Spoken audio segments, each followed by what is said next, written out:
are next up. We have some Keith Haring on the way. Yeah, I mean, tragically his life was cut short. He was only lived from 1958 until 1990, died at age 31. Very young. And this one, is Kutztown, which was actually where he was from.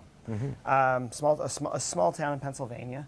He was sort of an interesting guy. He had these basic cartooning skills from his father, who enjoyed them, and also popular culture at the time surrounding him. He was very into Dr. Seuss, Walt Disney. So you can see some of these sort of cartoonish things in the work. Sure. He enrolled at a graphic arts school where he very rapidly realized it was not something he wanted to do once he got out of school. He did not want to be a commercial graphic artist. And he was a very, we kind of forget, I guess this is, now if people date themselves so fast and media rolls over so quickly, you sometimes forget how important he was during his time. And this brief career, but intense, that lasted during the 80s, Haring was featured in over actually 100 solo and group exhibitions. Wow. And in 1986 alone, he was subject to more than 40 newspaper articles. Wow. So, I mean, in his time, this is a very important guy. And someone people, probably forgotten since there's so much rollover, but this is somebody also whose market has only gone up in the since his death and even before then. This is somebody who was an up-and-comer. If he was still alive, he would be counted among the greats of contemporary art prolific today. over a very short period of time. Yeah. And just incredibly important. And this one is of his hometown. It was done about a year before his death.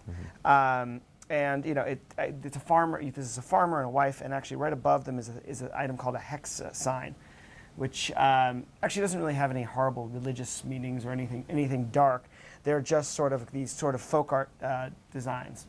So they really are. I mean, all these sort of lovely elements of rural Pennsylvania. Yeah, really, very evocative of the area. Yeah. You can see that hometown sort of feel to it. It's obviously a rural somewhere. Pennsylvania is certainly on the top of the list of places you might think this would be. Yeah, and this is a guy who in many ways is more known for these sort of flashy, almost neon colors that were so typical in the 80s. But this is, and again, this is happening right before he dies. There's still this sort of softness within the guy to go back, but this sort of directness of line and form. You can see you can see the graphic artist in him.